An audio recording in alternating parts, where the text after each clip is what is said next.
कल हम लोग बात कर रहे थे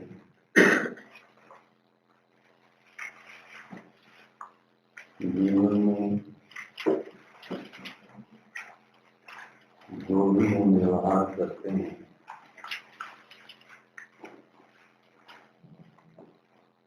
उस व्यवहार का अंतिम परिणाम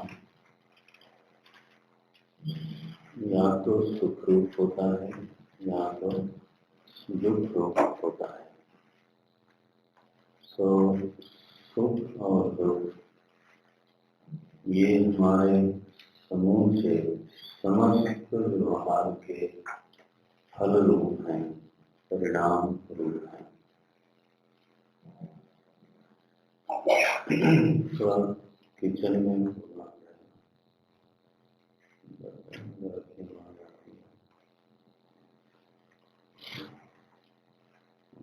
बाद में करेंगे।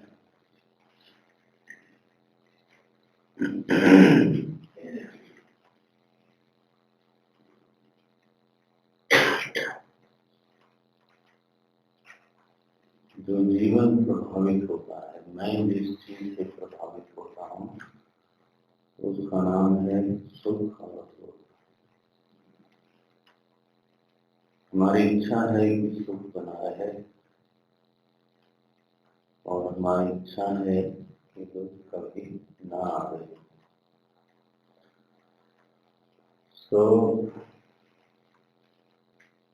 इसी की व्यवस्था में तो हमारा सभी का जीवन निकल जाता है।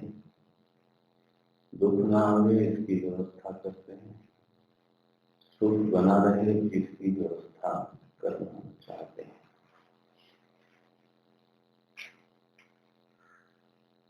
विचार से ये पता चलता है कि जो सुख और दुख है ये नैमित्तिक है, परिणाम रूप होने से इनका कोई निमित्त है। प्रत्यक्षतः तो ये परिस्थिति से प्रकट होते हैं। अनुकूल परिस्थिति हो उसमें से सुख प्रकट होता है, प्रतिकूल परिस्थिति हो उसमें से दुख प्रकट होता है। सुख दुख की व्यवस्था में असल में हम परिस्थिति की व्यवस्था करते हैं। हमारा प्रयास ये होता है कि हमारी परिस्थितियां ठीक बनी रहें। परिस्थितियां भी नैमित्तिक हैं, परिणाम रूप हैं। परिस्थितियों का कारण कौन है परिस्थितियों का निमित्त कौन है? बोले कर्म। ये जो कर्म है ये कभी तो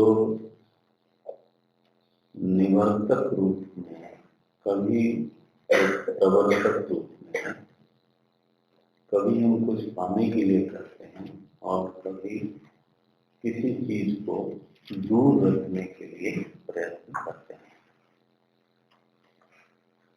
लेकिन दोनों कर्म ही हैं।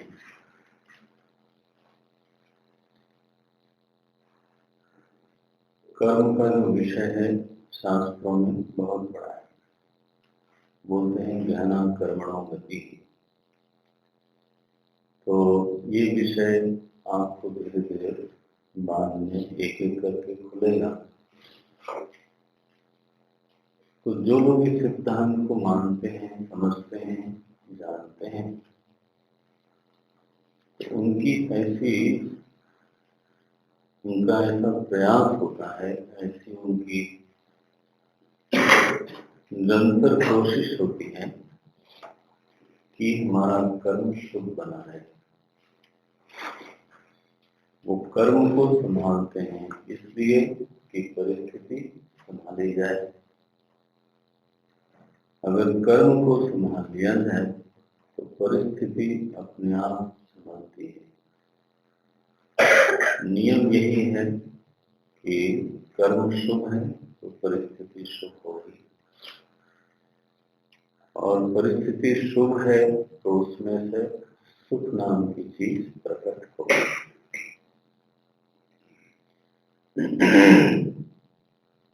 तो असल में तो जो साधक जीवन है, जहाँ पर से संयम का आरंभ होता है, वो यहीं से होता है जब व्यक्ति अपने कर्मों को संभालने का प्रयास करता है, लगन से प्रयास करता है। तो बाहरी दबावों के बावजूद वो अपने पे संयम रख करके, धीरज रख करके, बिना आतुरता के, तो शांति से प्रयास पूर्वक उन्हीं कर्मों का आचरण करता है जो कर्म उचित हो, जो कर्म विहित हो। कल हम बात कर रहे थे कर्म भी नैमित्तिक है, सुख दुख नैमित्तिक है, उसका निमित्त है परिस्थिति। परिस्थिति नैमित्तिक है, उसका निमित्त है कर्म। कर्म भी नैमित्तिक है तो उसका निमित्त है इच्छाएं।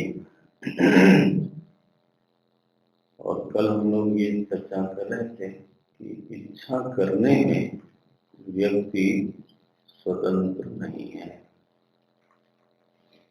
इच्छा करने में किसी का कोई कर्तृत्व नहीं होता। इच्छाएं आती रहती हैं जिस देश में, तो हमारी भूमिका कहाँ बनती है कि हमारे भीतर प्रभु ने विचार करने की सामर्थ्य दे रखी है, विश्लेषण करने की सामर्थ्य दे रखी है। तो विश्लेषण करके, विचार करके इच्छा के औचित्य का निश्चय होता है।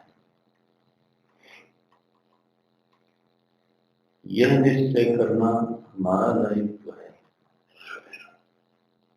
कि कौन सी इच्छा उचित है, कौन सी इच्छा अनुचित है, कौन सी इच्छा हितकारी है, कौन सी इच्छा हमारे हितों के विरुद्ध है, अहितकर है, कौन सी इच्छा धारण करने योग्य है और कौन सी इच्छा त्याज्य है। इसलिए अगर कोई निषिद्ध इच्छा हमारे चित्त में आ भी गई तो धर्मशास्त्र ये मानता है कि इस उससे आपको पाप नहीं होता।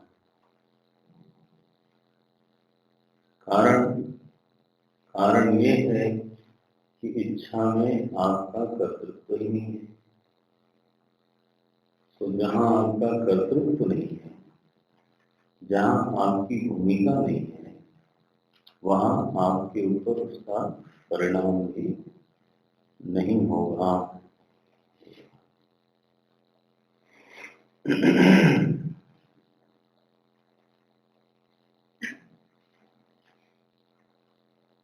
तो शुभ अशुभ का आरंभ कहाँ से होता है, पाप पुण्य का आरंभ कहाँ से होगा?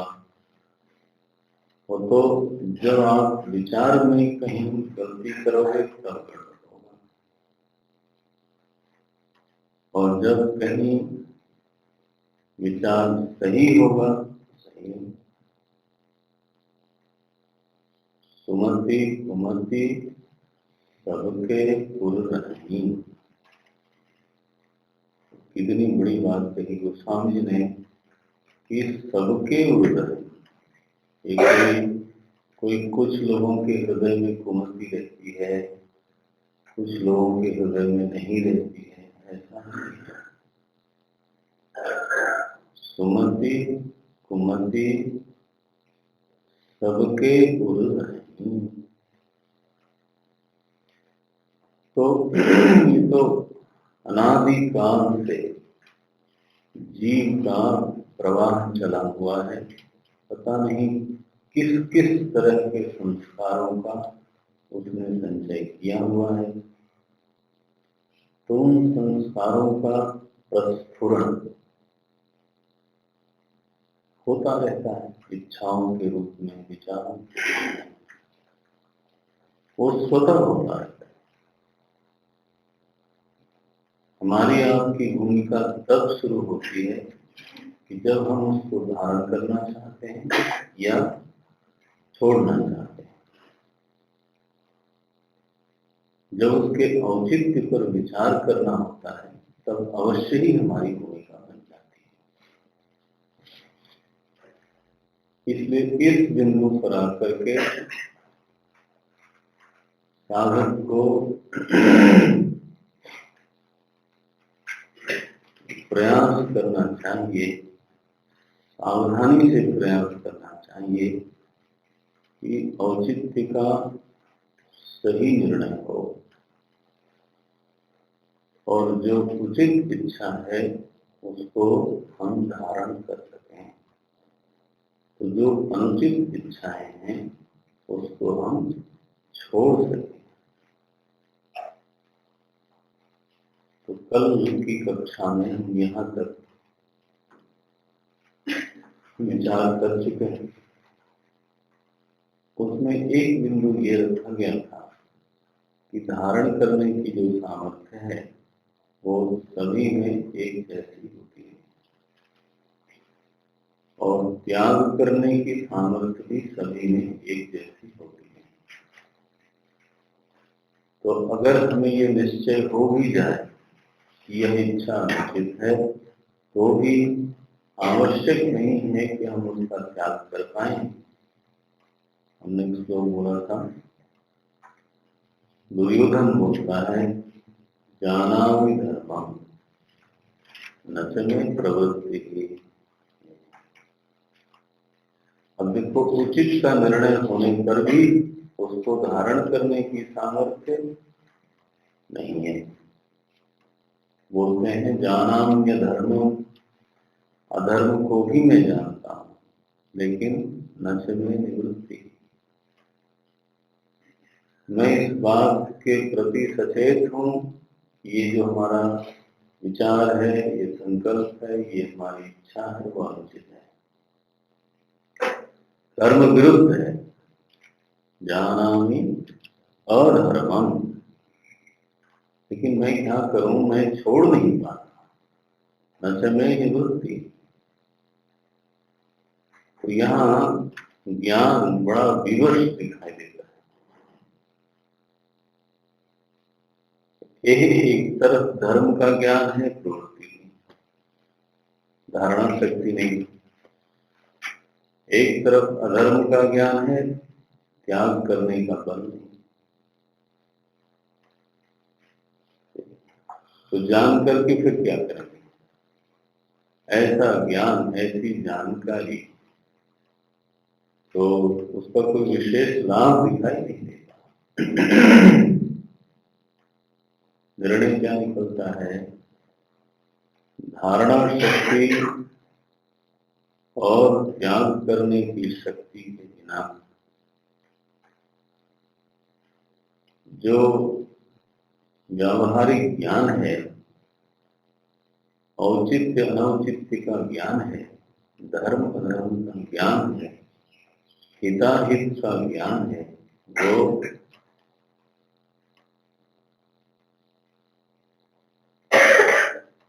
क्या बोलेंगे, मन होता है कहें निरर्थक है। और अगर आपको बहुत उसमें थोड़ा कुछ कोमलता लानी है तो कहिए कि तो दुर्बल ज्ञान है, विवश ज्ञान है, किंचित कर्मा ज्ञान है। बहुत लाभ नहीं होता, किंचित कर्मा, कुछ थोड़ा बहुत उसका जीवन पर असर पड़ता है, लेकिन ज्यादा नहीं पड़ता। कौन सा ज्ञान? ये मिलाना मत, आपको तो धीरे धीरे समझना है कि कौन सा ज्ञान। ज्ञान माने सब एक बराबर में कर लेना। ज्ञान हिताहित का, ज्ञान औचित्य अनौचित्य का, ज्ञान धर्म का और अधर्म का। ये जो हम बोल देते हैं ज्ञान विवश है, सब लोग उसका कदाचित ब्रह्म ज्ञान ही लगा देते हैं, लेकिन बहुत गड़बड़। धर्म ज्ञान को भी ज्ञान ही कहना पड़ेगा, और एक पदार्थ के ज्ञान को भी ज्ञान ही कहना पड़ेगा, और जो आत्मा है उसके ज्ञान को भी ज्ञान ही कहना पड़ेगा। लेकिन फिर हर ज्ञान एक जैसा तो नहीं है।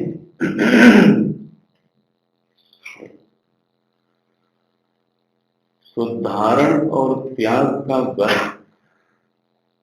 धर्म के ज्ञान का पोषक है।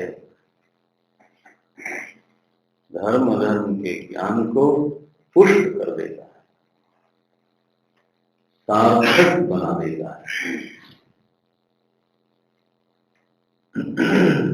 लाभकारी बनाता है।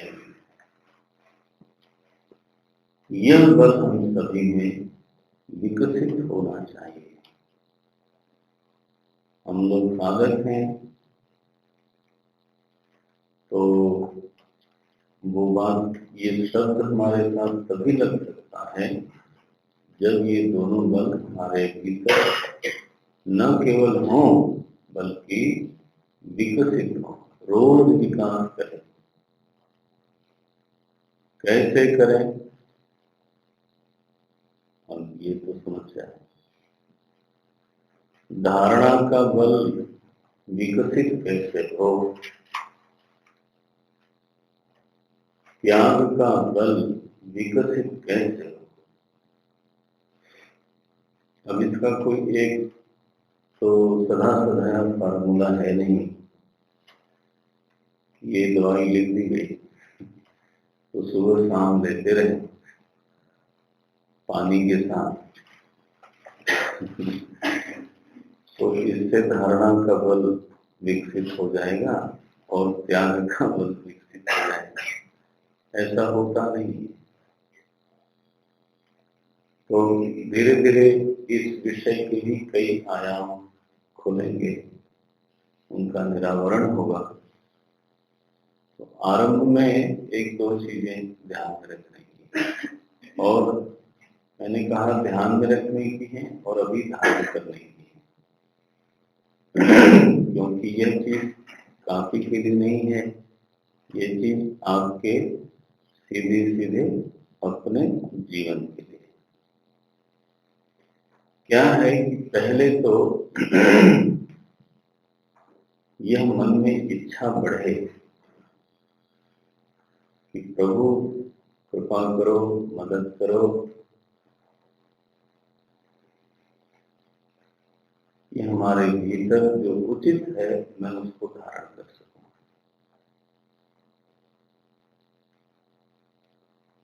तो प्रार्थना हो, प्रार्थना माने क्या? प्रकृष्ट अर्थना, अर्थना माने इच्छा। ये चाह हो व्यक्ति के भीतर कि जो कुछ हमारे हमारे चित्त में उचित भाव आता है, उचित इच्छाएं आती हैं, उचित संकल्प आता है, मैं उसको संभाल सकूं, मैं उसको धारण कर सकूं। चाहो तो सही, इच्छा तो करें।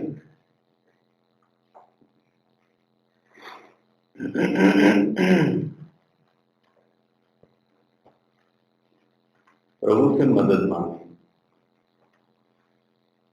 वो तो बलियों का बलि है ना। बलम बलवतामस्मि, सुनीरी मैंने निर्बल के बलदाम। तो ऐसा सुना है, सूरदास जी बोलते हैं, ऐसा मैंने सुना है। आप को मुझे मेरे जीवन में अनुभव कराना बाकी है। कितना बड़ा वाक्य, सुनीरी, मैंने सुना है, देखा नहीं है। तो आप मेरे जीवन में भी मुझे अनुभव करा दो तो मैं मान लूंगा। सुनीरी मैंने निर्बल के बलराम। श्री राम निर्बलों के पालन। ये निर्बल माने केवल आर्थिक दृष्टि से, शारीरिक दृष्टि से नहीं, इससे भी, लेकिन केवल नहीं। तो साधक जब कुछ करना चाहता है और करने में अपने को कमजोर पाता है, तब कहता है मैं बहुत निर्बल हूं, मैं कमजोर प्राणी हूं, मुझसे होता नहीं, मदद करो, है ना। तो थोड़ा प्रभु की कृपा का आह्वान करिए। भक्ति में बड़ी सामर्थ्य, जो अपने से नहीं होता ना, आवाहन करने पर उसमें जरूर बल प्राप्त होता है। तो विनम्र होकर के जब मालिक को पुकारते हैं तो वहां से शक्ति का कोई निर्झर हमारे भीतर खुल जाता है, और वो इतना कल्याणप्रद है, मंगलकारी है कि उसमें आप बलवान भी हो जाते हो, लेकिन अभिमान के खिलाफ। अगर अपने बल से कुछ हो भी जाए कदाचित, तो उसके पीछे एक रोग लगता है, आप जानते हो। उस रोग का नाम है अभिमान। नारद जी ने कहा मैं तो काम विजयी हूं, सुने ना कथा। देखो, अपने बल से थोड़ा कुछ हो गया तो पीछे से ये रोग पकड़ लिया।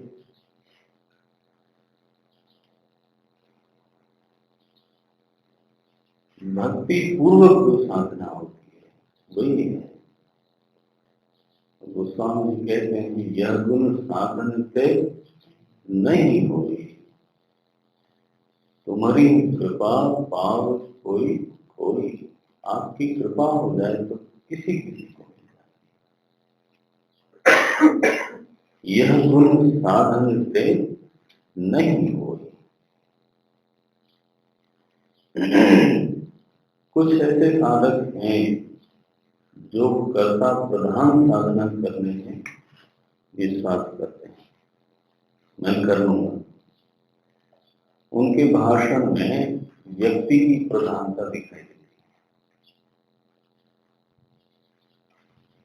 अब वो उनकी अपनी रुचि, तो उसमें गुणों को गिनाते हैं। You have to be self confidence, this that, लंबी लिस्ट होती है। और एक तरीका है साधन करने का कि व्यक्ति की प्रधानता से साधना होती नहीं, ईश्वर की प्रधानता से होती है। कि मैं चाहता हूं लेकिन आप करवा दो, मेरी मदद करो। हमने जितना प्रभु ने अनुभव कराया, लोगों से मिलाया, हमने खुद प्रत्यक्ष देखा है। जो लोग बिल्कुल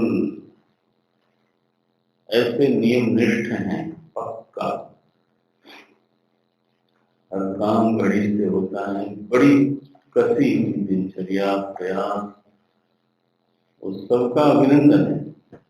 लेकिन मैंने देखा थोड़ा सा कुछ इधर से उधर हो गया तो ये भी विचार करने लगे कि अब मर ही जाना है। मैंने कहा शाबाश, ये तुम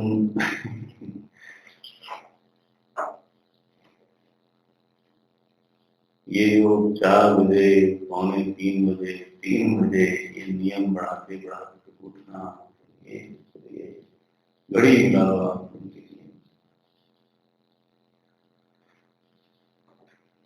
तो थोड़ी सी कोई बात हो गई तो पता चला कि अब चूंकि ये सब कुछ होता नहीं तो अब क्या खत्म। गंगा जी ही आश्रय, निकाह तो हमारी भी है, लेकिन डूबने के लिए नहीं, उतराने के लिए, पार जाने के लिए। व्यक्ति प्रधान है ना, व्यक्तित्व को ऊपर रख करके क्या करना है। इसलिए शरणागति का भाव बढ़ाइए। सारे सद्गुण वांछित हैं और हम अपनी ओर से प्रयास भी करेंगे, लेकिन इस बोध के साथ, इस भाव के साथ कि प्रभु के सहारे ही हो जाएगा। प्रयास में कमी नहीं है, लेकिन व्यक्तित्व गौण है। ईश्वर, क्या बोलेंगे, ईश्वर प्रधान है। आपकी साधन यात्रा किसकी प्रधानता में होती है? संयमी दोनों हैं, कोई कम नहीं है।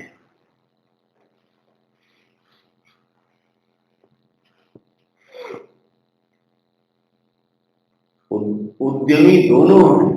आप ये नहीं कहना कि तुलसी ने कम उद्यम किया या तुकाराम जी ने कम उद्यम किया। ये जो सो कॉल्ड उद्यमी है वो लोग कहीं भी नहीं उनके सामने टिक गए।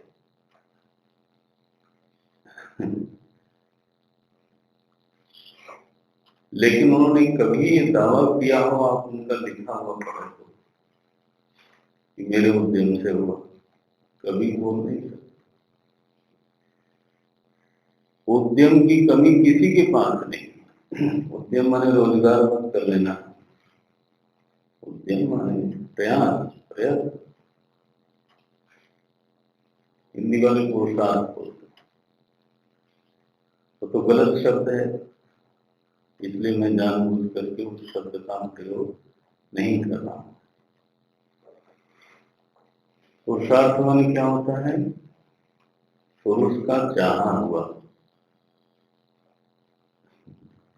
उद्यम नहीं, परिश्रम नहीं। पुरुष ही अर्थ्यते यत्, तब पुरुषार्थ, पुरुषों के द्वारा जो चाहा जाए उसका नाम है पुरुषार्थ। वैदिक चिंतन में कितने पुरुषार्थ हैं? सुना होगा कभी? 4। धर्म, अर्थ, काम। देखो उसमें परिश्रम आया क्या?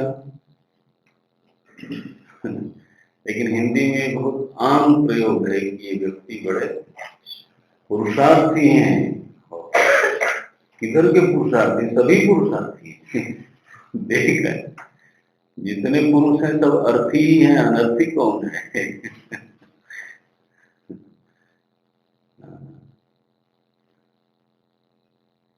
उद्यम होगा, लेकिन प्रभु की प्रयास का रूप क्या होगा? जो हम कहते हैं कि धारणा का बल बढ़े, ज्ञान का बल बढ़े, तो वो प्रयास का रूप क्या है? छोटे छोटे जो शुभ संकल्प हैं, छोटे छोटे, उनको पूरा करने का प्रयास करना चाहिए।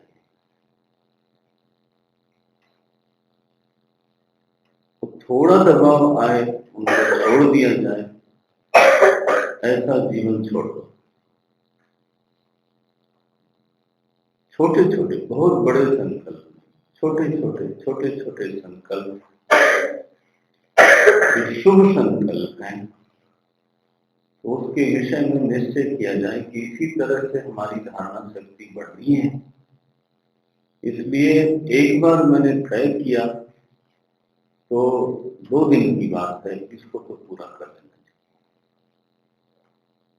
थोड़ा कष्ट की बात है, इसको तो पूरा करना चाहिए। अगर मैं छोड़ दूंगा तो छोड़ने की आदत पड़ जाएगी, है ना? तब हमारे चित्त को दबाव सहन करने का अभ्यास ही नहीं होगा।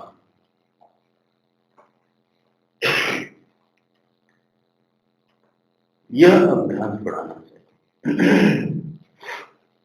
यह अभ्यास इतना बढ़ सकता है, इतना बढ़ सकता है कि कल मैं एक वाक्य बोला था, देहम वा पापया कार्यम वा साधना। ये पहले ही दिन से शुरू हो जाता है, सो नहीं। ये जिसको धीरे धीरे जीवन में ये अभ्यास पड़ गया कि शुभ संकल्प को पूरा करना है, अधूरा नहीं छोड़ना है। पंजाब में लोग बोलते हैं, बात को किनारे लगाओ, बीच में न छोड़ो। अभ्यास पड़ जाए तो जीवन की रीति बन जाती है। तब दूसरे लोग भी ये पहचानने लग जाते हैं कि अमुक व्यक्ति ने शुरू कर दिया ना, तो ये बीच में छोड़ेंगे नहीं। आपके मित्रों को भी विश्वास होने लगता है, आपके बड़ों को भी विश्वास होने लगता है, आपके जो दुश्मन हैं उनको भी ये विश्वास होने लगता है कि इस आदमी ने आरंभ कर दिया है तो ये फिर इसको पूरा करेगा। कि ये कमिटेड फेलो। अब कमिटेड फेलो बाय बर्थ नहीं है, he has developed himself as a committed person। एक प्रतिबद्ध व्यक्ति के रूप में उन्होंने अपना विकास किया, और वो छोटे से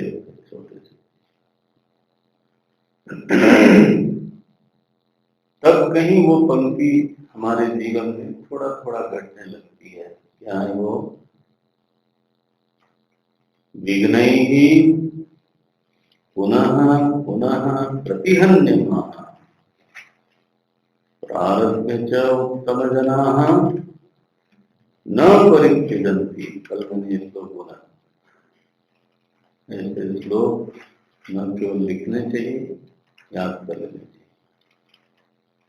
क्या नीति का श्लोक है, छोटा सा, 4 पंक्तियां छोटी सी। प्रारभ्यते न खलु विघ्नभयेन नीचैः प्रारभ्य विघ्न विहताः विरमन्ति मर्त्याः विघ्नैः पुनः पुनः प्रतिहन्यमानाः प्रारभ्य च उत्तमजनाः परिच्छिदन्ति। उत्तमजनाः प्रारभ्य न परिच्छिदन्ति प्रतिहन्यमानापि पंडित मदन मोहन मालवीय को याद करो। हिंदू विश्वविद्यालय बनाया, कोई जाके देखे, 14 किलोमीटर में एक विद्यालय कहते हैं एशिया का सबसे बड़ा विश्वविद्यालय है। ऐसी कोई फैकल्टी नहीं है जो ना हो।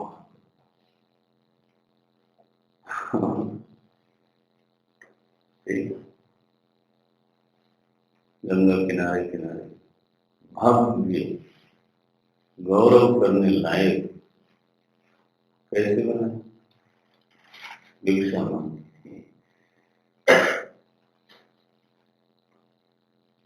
और निजाम से भी ले लिया।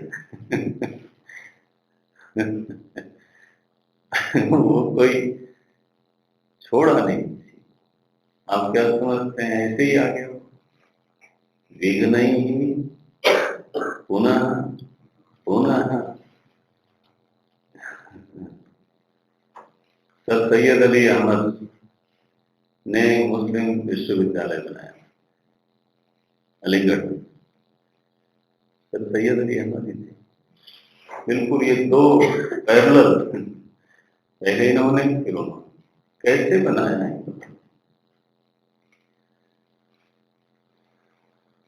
कहते हैं भगीरथ प्रयत्न। भगीरथ पहले ही दिन ठंडी लगे और चल पड़े तो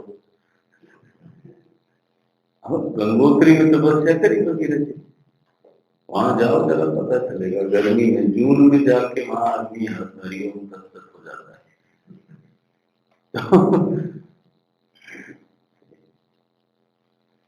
स्वतंत्रता का संग्राम दादा भाई नौरोजी के समय से शुरू अनवरत चलता रहा। फिलहाल गोखले की फिर ये नहीं कि 42 में हम स्वतंत्र हो गए। तो आप परिणाम देखते हो 47 में पहुंचे।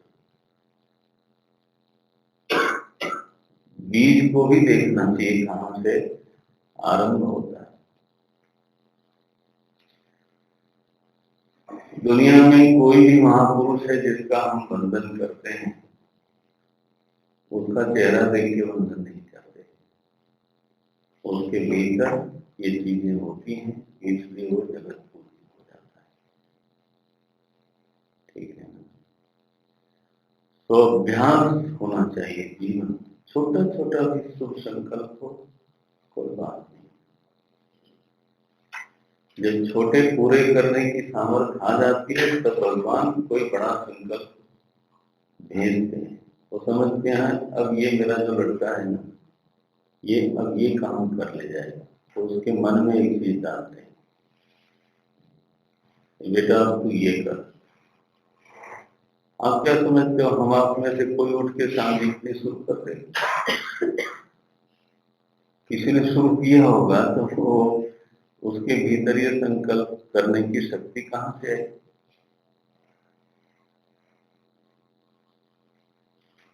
कई बार हमारे मित्र लोग हम लोग आपस में बैठ के बात करते हैं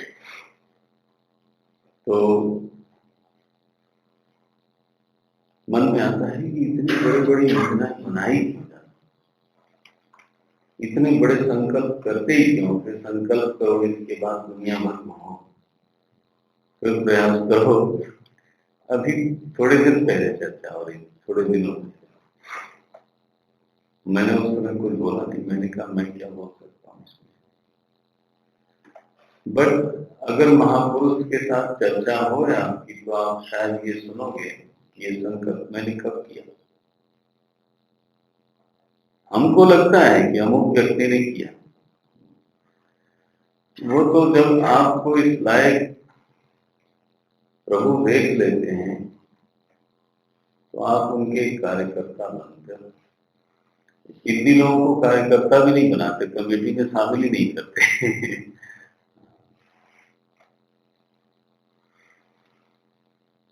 तब कोई महत् संकल्प उनके भीतर जन्म लेता है।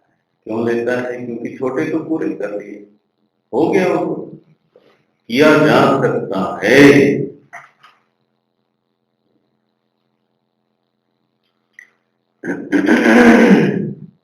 नारायण, इसका अभ्यास करें। शरणागति की छाया में प्रभु की प्रधानता से पूर्ण प्रयास करते हुए छोटे से आरंभ करके शिखर तक जाना चाहिए।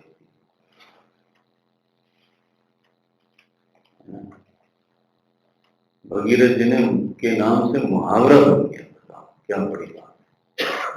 भगीरथ प्रयास।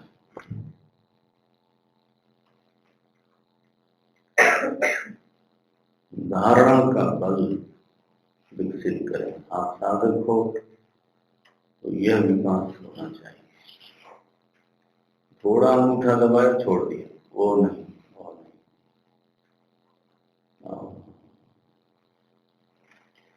त्याग का बल विकसित करना चाहिए। पहले तो हम उसके प्रति सचेत हो, यह टू बी कॉन्शियस ऑफ, ये हमें विकसित करना है, ये हमारे जीवन को निखारेगा।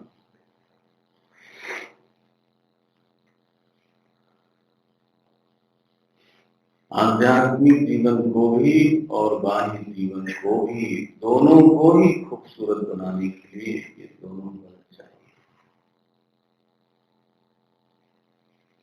बहुत कम है। एक में इतना है तो दूसरे में इतना है तो तीसरे में। ये जो व्यक्ति भेद दिखाई देता है ना, उसमें एक बहुत बड़ा कारण यही है। स्वामी शरणानंद जी महाराज हमारे बहुत बड़े महापुरुष हुए, तो प्रज्ञा चक्षु थे लेकिन बहुत सुंदर विवेक था। तो वो कई बार ये बात कहते थे कि जाने हुए असत का त्याग ही साधना है।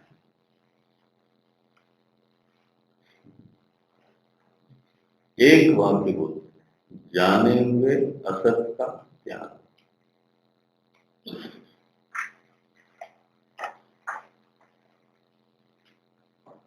मैंने अगर हमारी बुद्धि को दूसरे का, चलो समझ को हम नहीं पकड़ पाते, हमारी बुद्धि को जो बात समझ में आ गई कि ये ठीक नहीं है, असत माने फिर सत्ता शून्य न कर लेना। यहाँ असत शब्द शुरू से लेके आखिर तक जाता है। झूठ बोलना सही बात नहीं है। शुरू करो। अगर यह जाना हुआ असत आप छोड़ने लग जाओगे तो आपके जीवन में सत्य की प्रतिष्ठा स्वतः हो जाएगी कि नहीं? हो जाएगी कि नहीं? एक क्या साधन को ऐसे बोलते, ज्ञान का बल होवे, धारणा का बल होवे, जीवन ऐसे ऊपर उठता है। धीरे धीरे नहीं, ऐसे उठता है। बढ़ाओ। अच्छा, सो इच्छा के नियमन का दो प्रमुख हेतु हैं,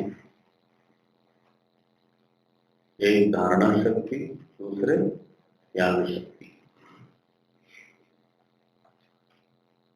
तो इच्छाओं का नियमन होता है। शुभ इच्छा धारणा होती है और अशुभ इच्छा का त्याग होता है।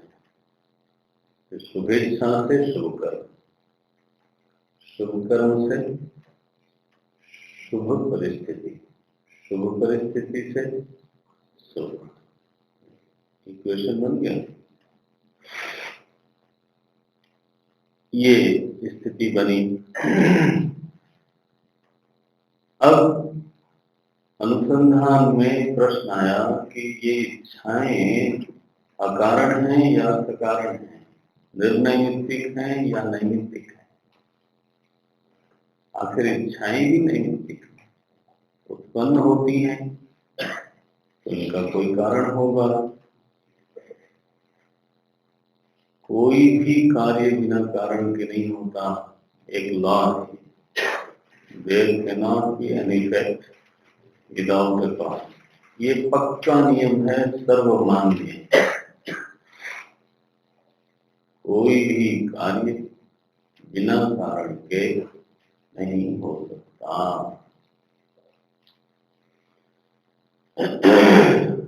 अच्छा भाई, अब प्रसंग आ गया तो बोलना पड़ेगा। कार्य किसको बोलेंगे?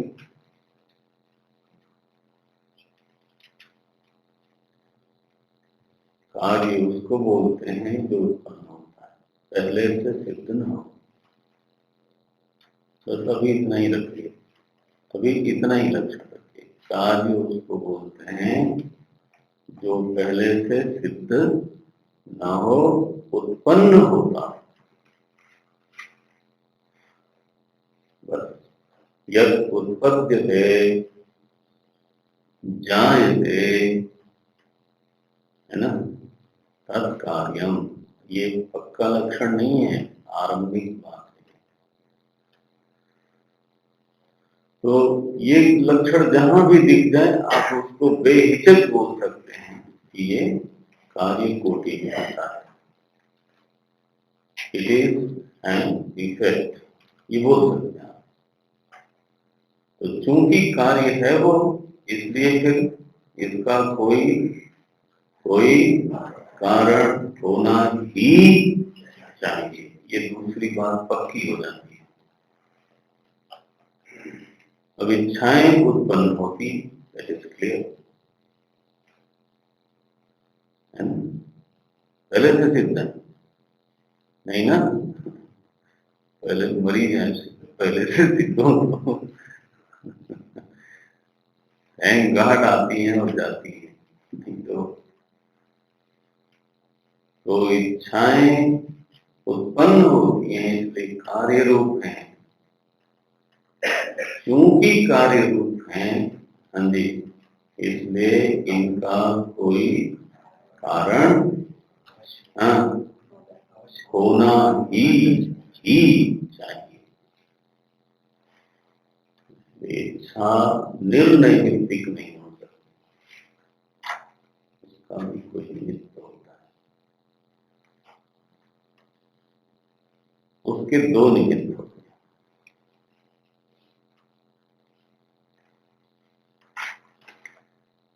हम सभी के पास मन है,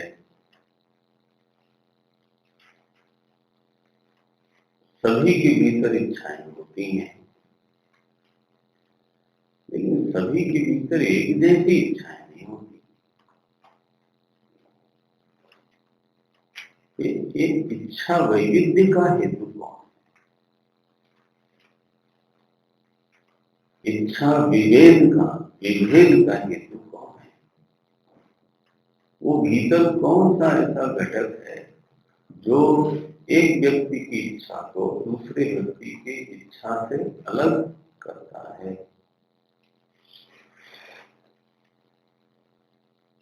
इस पर विचार होना चाहिए। कई बार तो एक परिवार में दो व्यक्तियों की इच्छा एक होने की बजाय भिन्न भी नहीं, विरुद्ध। अय्या, इच्छा भिन्न हो तो भी चलता है, लेकिन यहाँ तो वो कहता है जाना है, वो कहता है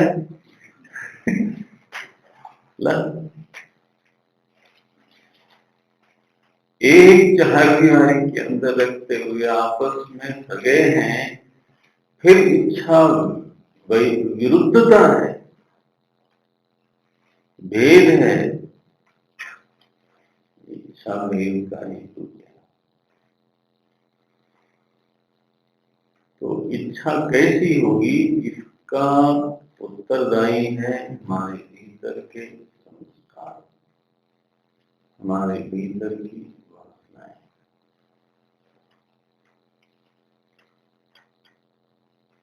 जो कर्म के द्वारा, भोग के द्वारा, संग के द्वारा, जयम के द्वारा हमारे भीतर जो वासना की राशि बनी है, वह वासना हमारी इच्छाओं के स्वरूप को तय करती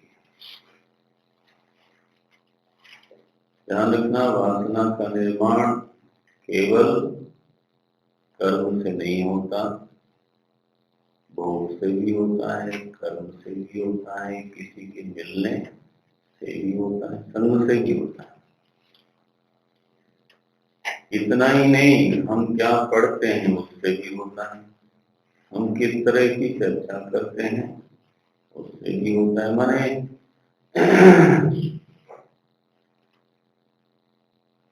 जो भी हमारा व्यवहार है ना, वो व्यवहार तो पूरा हो जाता है, एक काल विशेष में आरंभ करते हैं और एक काल विशेष में वो पूरा हो गया, लेकिन व्यवहार के बाद उसका संस्कार भीतर कहीं पड़ता है। वो हम कई बार जानते भी नहीं कि क्या पढ़ा, लेकिन पढ़ता जरूर है। और वो धीरे धीरे धीरे धीरे संचित होकर के वासना राशि बनी हुई है हमारे भीतर। वासना शब्द हिंदी में प्राय केवल लस्ट बोलते हैं, कामेच्छा, काम प्रेरक संस्कार को भी बोलते हैं। वो गलत था। वासयति, वासना का क्या है?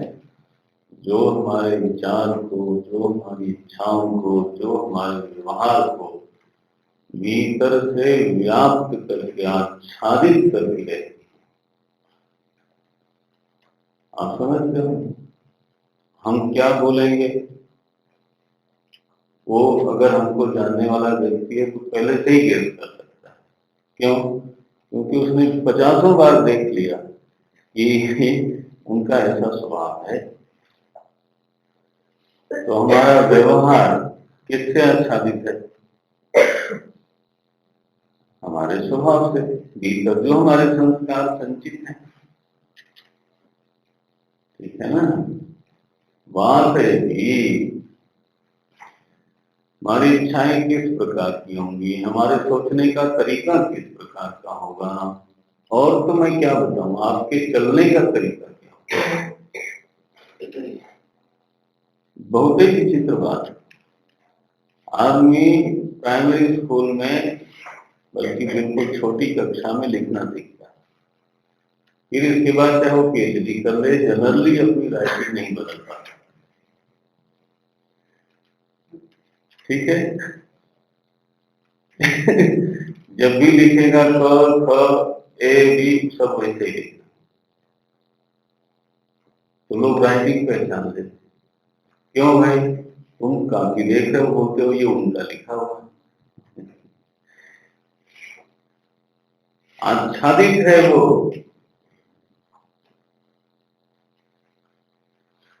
कई बार तो साइन किसी और की होती है और आदमी बोलता है हाँ ये इसे लिखवाया गया है। अच्छा, क्यों? क्योंकि टोन दूसरे की। तो यू कैन गेट,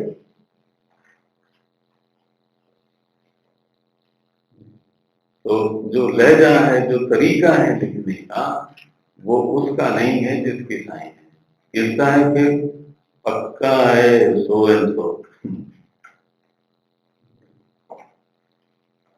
वासना में लस्ट नहीं करना। आप लोग सावधान रहो, दुनिया को बोल देते हो तो लोग बहुत विवृत है, शब्द बोलने में बहुत उदार है लोग, धमाधम बोल।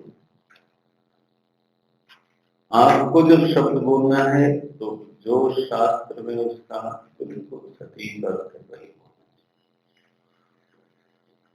तो हम लोग बात कर रहे थे कि इच्छा का रूप कौन तय करता है? बोले हमारे भीतर के, भीतर की वासना राशि। लोग संस्कार को हिंदी में ऐसा बोलते हैं, संस्कार को कोई अच्छी चीज मानते हैं और वासना को बुरी चीज मानते हैं। आप न करना ही है ना, संस्कार और वासना में कोई अंतर नहीं होता।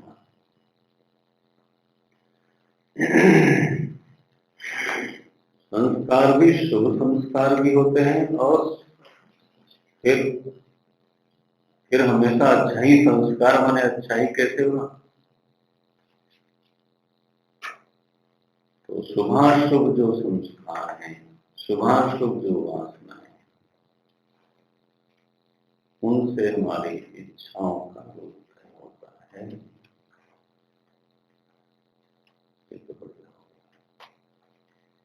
लेकिन ये जो फीचर है कि सभी के भीतर इच्छाएं तो होती हैं, चाहे अच्छी हो बुरी हो, एक हो दो हो, ये नहीं हो तो वो नहीं हो तो वो, सभी के भीतर इच्छाएं हैं। ये क्या मामला है? कोई ऐसा भी मन दिखना चाहिए, है ना, जिसमें कोई इच्छा ना हो। बोले और नहीं तो मुक्त होने की इच्छा,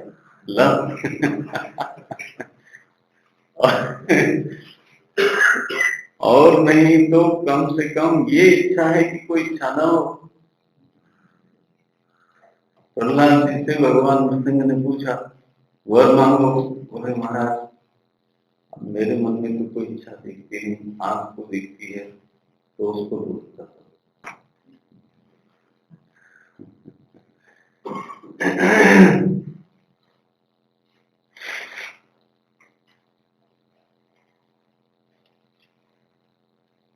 इच्छा क्यों है सभी के हृदय में, ये क्यों तैरती रहती है?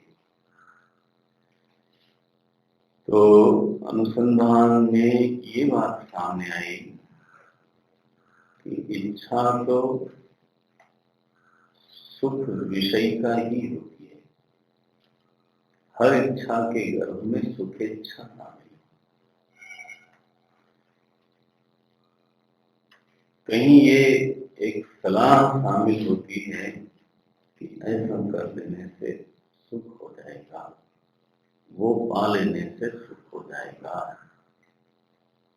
है ना, ऐसा वस्त्र पहन लेने से सुख हो जाएगा, तकिया थोड़ी और मोटी हो जाए तो सुख हो जाएगा, ऐसे।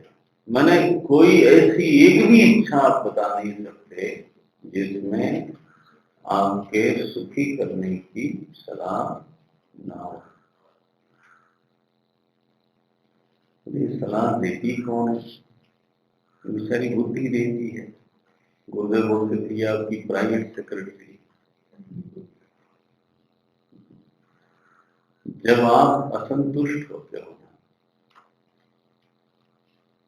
जब आप अपने भीतर सुख का अभाव कहीं महसूस करते हो, तब आपकी प्राइवेट सेक्रेटरी धीरे से आपका हित करने के लिए बोलती है, सर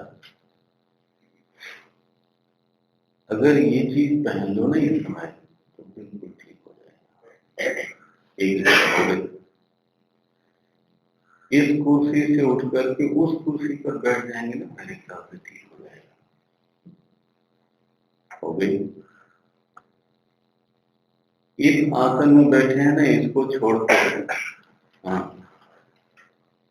आसन बदल लीजिए, ठीक हो जाएगा। कौन बोल रहा है? आपकी प्राइवेट सेक्रेटरी। बोले आप तो बड़े आदमी हो गए बैठे बैठे।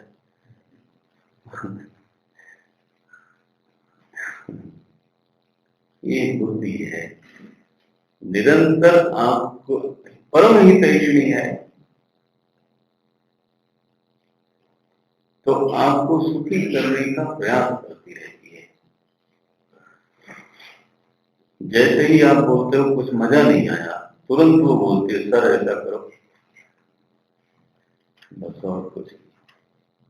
एक इच्छा छोड़ दी उसने। अब हमारी मर्जी है कि इस कुर्सी पर से बैठ के उधर से उधर चला जाऊं कि न जाऊं।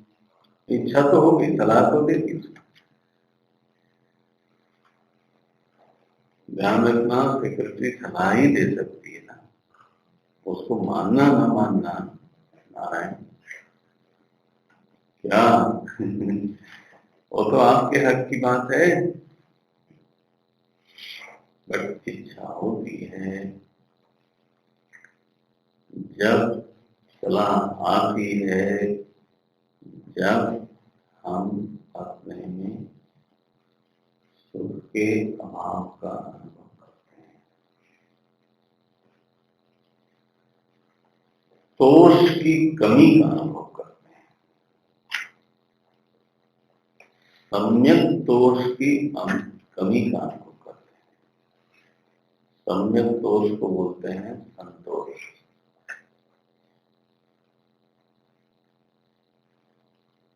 क्या मतलब हुआ? असंतोष की भूमि पर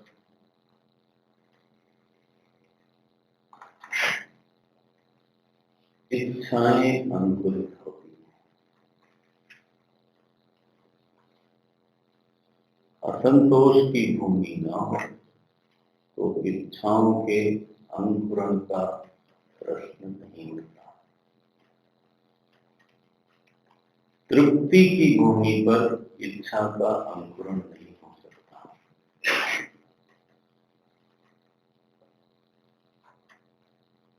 सुखानुभूति की भूमि पर इच्छाओं का अंकुरण नहीं हो सकता।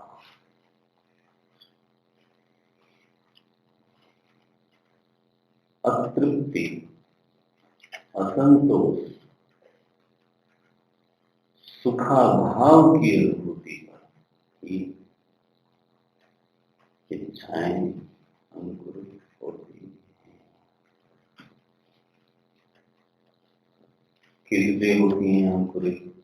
आपको तंग करने के लिए। हमको लगता है कि हमको तंग करने के लिए अंकुरित हो रही है, लेकिन वो क्यों अंकुरित होती हैं?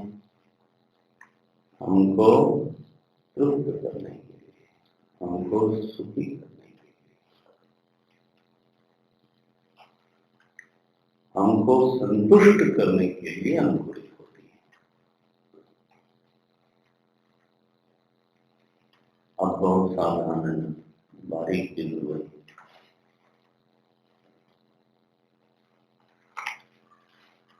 इस परिचर्चा से, चिंतन से ये बात प्रकट हुई कि हमारे भीतर कुछ ऐसी स्थिति है कि अतृप्ति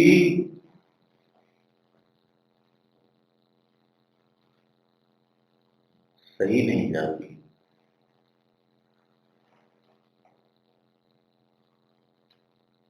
असंतोष सहा नहीं जाता।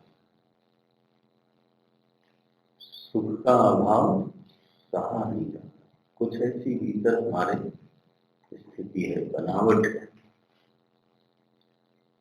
मैं क्या दृष्टांत दूं? बड़ा गड़बड़ सा दृष्टांत है, लेकिन देता हूं इसलिए कि बात समझ आ जाए कि पानी में से अगर एक बाल्टी पानी निकालो आप, तो वहां गड्ढा नहीं बनेगा। बनता है? मिट्टी में करोगे तो गड्ढा बन जाएगा, लेकिन जल में अगर आप कुछ निकाल भी लो तो वो जल उसको सहन नहीं करेगा, एकदम दौड़ के उसको भरता है। ऐसा अपने भीतर सुखा भाव सहन नहीं होता। आपका पूरा सिस्टम, आपका पूरा अस्तित्व उस सुखा भाव को मिटाने के लिए विवल हो जाता है।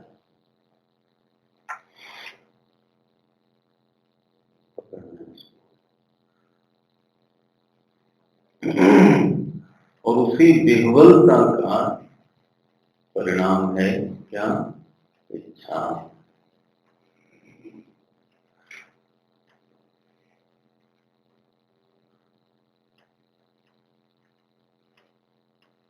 ये बात गांठ में मार देनी चाहिए जीवन में के। दृष्टांत देता हूं, दूसरा तीसरा, इसलिए कि समझ जाए। आपकी आंख में बाहर से कोई चीज पड़ जाए तो शारीरिक स्तर पे डॉक्टर लोग कहेंगे कि सिस्टम इसको बर्दाश्त नहीं करता। तो क्या होता है? सारा सिस्टम एक्टिव हो जाता है, उसको हाँ, बाहर निकाल, और उसका परिणाम क्या है? तो आंख में पानी आ गया, तो अश्रु आ गया। बोले अश्रु कहाँ से आया? अश्रु कहाँ से आया? अश्रु उस सिस्टम की विह्वलता का परिणाम है। वो सिस्टम विह्वल क्यों हुआ?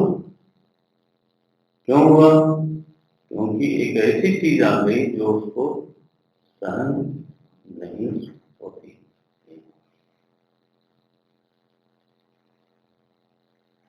ऐसे ही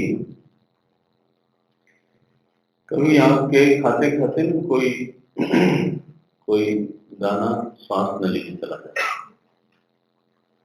the whole system becomes very active to correct it. और फिर पता चला आंख में पानी भी आ गया, खांसी भी आ गई, गला अवरुद्ध हो गया। ये सब क्या है? ये तो सिम्टम है। असल में ये किसका परिणाम है? किसका परिणाम? एक चीज हुई है जिसको आपकी देह प्रकृति स्वीकार नहीं करती, और पूरा देह उस पर जोर लगा देता है उसको ठीक करने के लिए।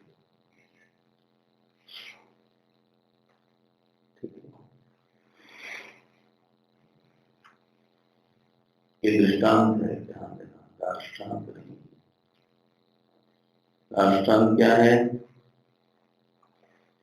कि जब आपके अस्तित्व में अतृप्ति नाम की चीज प्रकट होती है,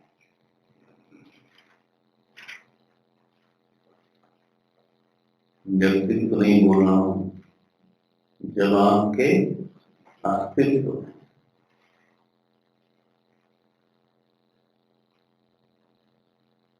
अतृप्ति नाम की एक चीज प्रकट होती है, असंतोष नाम की चीज प्रकट होती है, सुखाभाव नाम की चीज प्रकट होती है, तब आपका पूरा अस्तित्व उसका विरोध करता है, और इस अतृप्ति की अनुभूति को बाहर निकालने के लिए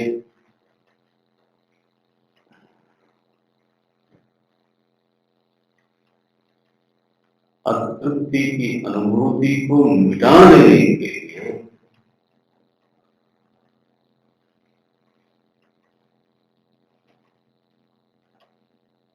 हमारा पूरा अस्तित्व विह्वल हो जाता है, और उस विह्वलता का प्रकट रूप है, उसका नाम है इच्छा। जैसे दृष्टांत मैंने कहा, आंसू निकल आना एक प्रकट रूप, खांसी आ जाना, छींक आ जाना, ये क्या है? एक परिणाम है उस विह्वलता का। इच्छा उठती है, क्या करती है? फिर ऐसा कर लो, अभी ठीक हो जाएगा। क्या ठीक हो जाएगा? कि अभी जो अतृप्ति हो रही थी वो हट जाएगी, अभी आधा कप चाय मिल जाए ना, बस ठीक हो जाएगा। चलो,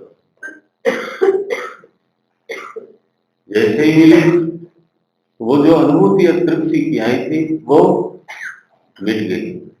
ध्यान रखना, इच्छा शायद शत्रुवत हो जाती है, लगती है, लेकिन वास्तव में वो आपको तंग करने के लिए नहीं, वो तो हमारे भीतर जो अतृप्ति की अनुभूति प्रकट हुई है उसको उसी समय मिटा देने के लिए दौड़ती है। अब वो मिटा पाती है कि नहीं मिटा पाती है, वो बात दूसरी है, लेकिन उसका प्राकट्य इसलिए होता है। क्या अभिप्राय?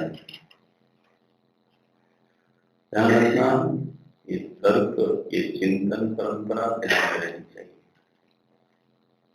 क्या अभिप्राय है? कि आंख जैसे शरीर का स्वस्थ रहना उसका स्वभाव है, आंख में बाहर से कोई चीज ना आवे वो उसका स्वभाव, वैसे तृप्ति रूप रहना ये आपके अस्तित्व का स्वभाव है।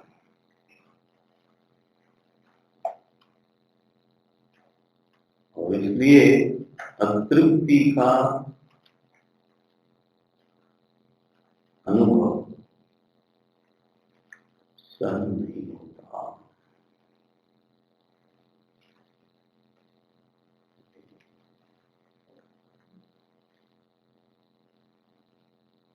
हमारे अस्तित्व का स्वभाव है, स्वभाव में मेरा अपना ये भाव है, हमारे अस्तित्व का ये स्वरूप है, पर रूप नहीं, क्या स्वरूप है कि वो तृप्ति में बना रहे। दूसरे शब्दों में तृप्ति में रहना यह आपका स्वरूप है, तृप्ति आपका स्वरूप है।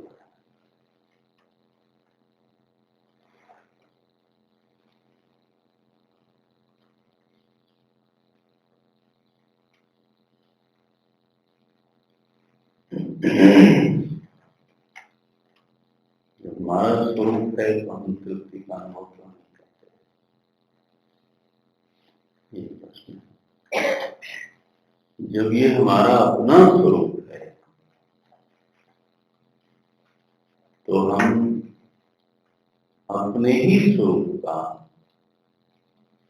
निरंतर अनुभव क्यों, हमें क्यों लगता है कि मैं अभी तृप्त हुआ, अब नहीं हूं, अब होऊंगा, ये क्यों आता है? कल करेंगे इसकी चर्चा।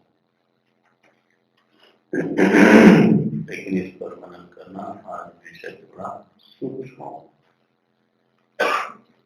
तो मनन करना, लिखना इसको कायदे से, और ग्रुप तो बन गया है तो मिल करके पहले चर्चा करना, ये नहीं है कि पहले लिखना फिर चर्चा करना, थोड़ा चर्चा कर लेना। ये जो अभी आपने नोट्स बनाए होंगे उसको एक बार देख लेना। और